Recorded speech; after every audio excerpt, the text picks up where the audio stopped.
माझे नाव दिया आहे आणि मी छत्तीसगडची रहिवासी आहे.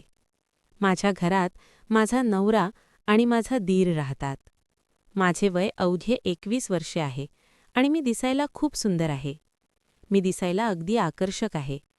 माझ्या अवतीभवतीचा प्रत्येक पुरुष माझ्यावर दिवाणा होता.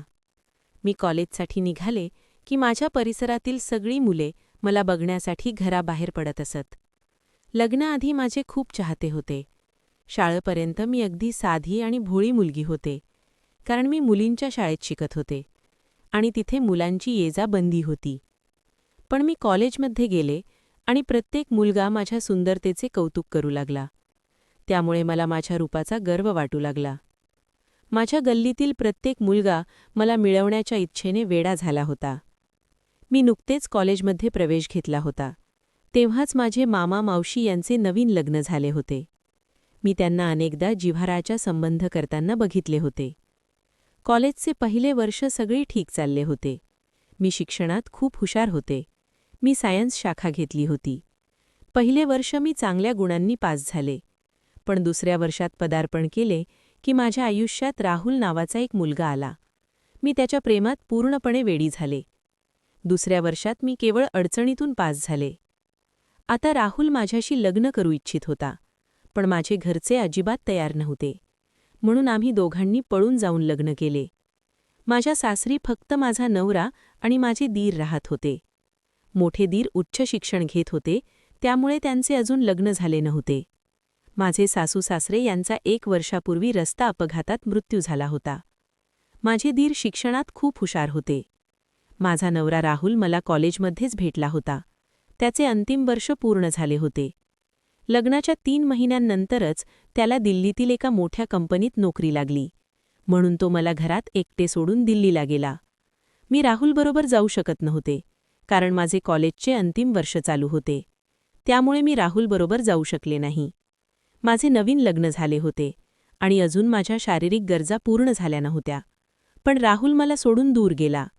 मी सासरी माझ्या दीराबरोबर राहू लागले होते. मी माझ्या आईवडिलांकडेही जाऊ शकत नव्हते, कारण मी त्यांचे मन खूप दुखावले होते. एके दिवशी रविवार होता आणि माझे दीर हॉलमध्ये बसले होते. तेवढ्यात ते म्हणाले, "दिया, तुझ्या परीक्षा जवळ येत आहेत. तुझी तयारी कशी आहे?" मी म्हणाले, "तयारी ठीक आहे, पण माझे फिजिक्स खूप कमजोर आहे." तेव्हा ते म्हणाले, "ही गोष्ट तू मला आधी का सांगितली नाहीस? मी फिजिक्समध्ये पदव्युत्तर आहे. मी तुला उद्यापासून फिजिक्सचे ट्यूशन घालेन. तू काळजी करू नकोस." मी हो म्हणून डोके हलवले आणि माझ्या खोलीत गेले. दुसऱ्या दिवशी सकाळी माझे दीर म्हणाले, "तू संध्याकाळी फ्री असशील तर मी आजपासूनच तुला शिकवायला सुरुवात करेन." संध्याकाळच्या वेळी मी माझी पुस्तके घेऊन दीरजींच्या खोलीत गेले. दरवाजा उघडा होता, म्हणून मी न विचारता आत गेले आणि दीरजींच्या खोलीत सोफ्यावर बसले. तेवढ्यात थोड्या वेळाने माझे दीरजी अंघोळ करून बाहेर पडले. त्यांनी स्वतःला टावेलने झाकून ठेवले होते. मी त्यांना बघितले तेव्हा मी बघतच राहिले. त्यांची बॉडी खूप छान होते. थोडा वेळ मी वेगळ्याच दुनियेत हरवून गेले होते. त्यांचे ते स्नायू मी पहिल्यांदा बघितले. मी एका नजरेतच त्यांच्यावर मनापासून प्रेम करू लागले. ते माझ्याशी बोलत होते, पण माझे लक्ष पूर्णपणे त्यांच्या शरीरावर होते. त्यांनी लवकर कपडे घातले आणि मला शिकवायला लागले. माझे लक्ष शिक्षणावर अजिबात नव्हते. मी एका वेगळ्याच दुनियेत हरवून गेले होते. मला त्यांना प्रत्येक प्रकारे मिळवायचे होते. आधी माझ्या मनात माझ्या दीरांबद्दल खूप आदर होता, पण आता मी त्यांच्यासाठी पूर्णपणे वेडी होत होते. आता मी त्यांच्यासमोर छोटी कपडे घालून जाऊ लागले, पण ते मला अजिबात प्रतिसाद देत नव्हते. मी विचार केला की अशा प्रकारे काम होणार नाही. शेवटी ते एक पुरुष होते. मी त्यांना आकर्षित करण्यात खूप प्रयत्न केले, पण ते मला बघून आपले तोंड फिरवून घेत. मग मी त्यांना आकर्षित करणे बंद केले. मला साडी नेसायला खूप आवडते, म्हणून मी घरी साडी नेसायला सुरुवात केली. एके दिवशी मी दीरजींना चहा देण्यासाठी त्यांच्या खोलीत गेले. जेव्हा मी आत गेले तेव्हा ते खोलीत नव्हते. जेव्हा मी थोडे पुढे गेले तेव्हा त्यांच्या स्नानगृहाचे दार थोडे उघडे होते. त्यांच्या स्नानगृहातून विचित्र आवाज येत होते. जेव्हा मी आत डोकावून बघितले तर ते विचित्र आवाज काढत होते. ते माझे नाव घेत होते. आता मला माझी संधी जवळ आल्याचे दिसले. मी शांतपणे तिथून निघून गेले. माझ्या दीरांनी मला पाहिले नव्हते. मी माझ्या साडीचा पल्ला असा केला की माझी कमर आणि नाभी स्पष्ट दिसत होती. थोड्या वेळाने मी शिकायला त्यांच्या खोलीत गेले. आज माझे पूर्ण लक्ष शिक्षणावर होते. पण माझ्या लक्षात आले की माझे दीर त्यांची पूर्ण नजर माझ्या नाभीवर आणि कमरेवर होती. मी काही प्रश्न विचारण्याच्या बहाण्याने त्यांच्याजवळ गेले आणि जवळ उभी राहिले. त्यांनी हळूहळू माझ्या कमरेवर हात फिरवायला सुरुवात केली. मी हे दुर्लक्ष केले. तेवढ्यात माझे दीर म्हणतात, दिया, माझ्या डोक्यात खूप वेदना होत आहे.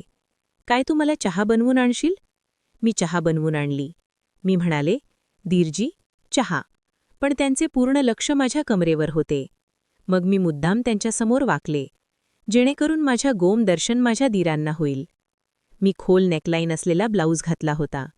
त्यांचे पूर्ण लक्ष माझ्या कमरेवर होते. माझ्या नवऱ्याने तर अजून माझ्या इच्छाही पूर्ण केल्या नव्हत्या आणि मला सोडून तो खूप दूर गेला होता. एके दिवशी मी माझ्या दीरांजवळ गेले आणि त्यांना विचारले की मी माझ्या अंगावर टॅटू काढवायचा आहे, तर शरीराच्या कोणत्या भागावर काढवू? त्यांच्या बोलण्यात विषय अथोत होते. मी लगेच तिथून पळत माझ्या खोलीत गेले. दुसऱ्या दिवशी मी गुलाबी रंगाची पारदर्शक साडी नेसून त्यांच्यासमोर गेले आणि निरागससारखे बसले, जणू काही मला त्यांच्या हेतूंचा काही थांगपत्ता नव्हता. ते माझ्या कमरेकडे बघत होते. मी त्यांना विचारले, दीरजी, तुम्ही काय बघत आहात? त्यांनी सांगितले, तुझी कमर. मी निरागससारखे दुर्लक्ष केले. थोड्या वेळाने ते माझ्या खूप जवळ येऊन बसले आणि हातात माझा हात घेतला. मी काहीच बोललो नाही. मी त्यांना सर्व काही आरामात करू देत होते. इतक्या दिवसांनी ही संधी मला मिळाली होती. तेवढ्यात ते म्हणाले, दिया, तू मला विचारत होतीस ना की टॅटू कुठे काढवू? आता मला अजिबात आवरत नव्हते. मी त्यांना घट्ट मिठी मारली. त्यांनी मला उचलून आपल्या खोलीत नेले आणि आम्ही दोघांनी एकमेकांना खूप प्रेम दिले. आता मी त्यांच्यावर प्रेम करू लागले होते. पण मला असे वाटले की मी माझ्या नवऱ्याशी विश्वासघात केला आहे. पण असा नवरा कोणता असतो जो आपल्या नवविवाहित पत्नीला असे एकटे सोडून निघून जातो? पण आता मी माझ्या दीरांपासून दूर राहू लागले.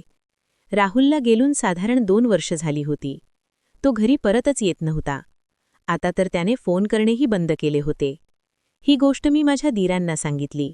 मग आम्ही दोघे त्याला शोधत दिल्लीला पोहोचलो. पण आम्ही दोघांनी तिथे जे पाहिले त्यामुळे माझ्या पायाखालची जमीनच सरकली. मी पाहिले की राहुलने दिल्लीत दुसरे लग्न केले होते आणि त्याला एक बाळही झाले होते. हे सर्व आम्ही बाहेरूनच पाहिले. आम्ही राहुलला न सांगता दिल्लीला गेलो होतो आणि तिथले दृश्य पाहून आम्ही बाहेरूनच परत आलो. घरी येऊन मी आणि माझ्या दीरांनी लग्न केले आणि लग्नानंतर आम्ही दोघे कॅनडाला स्थलांतरित झालो. ज्या माणसासाठी मी माझ्या घरच्यांचा त्याग केला त्याने मला लग्नाच्या 3 महिन्यांनंतर असे एकटे सोडून दिले होते. मित्रांनो, जर तुम्हाला ही कथा आवडली असेल तर व्हिडिओला लाईक आणि शेअर करा. चॅनलवर नवीन असाल तर सबस्क्राईब करा. धन्यवाद. आणि कमेंट करून नक्की सांगा की तुम्हाला कशी वाटली.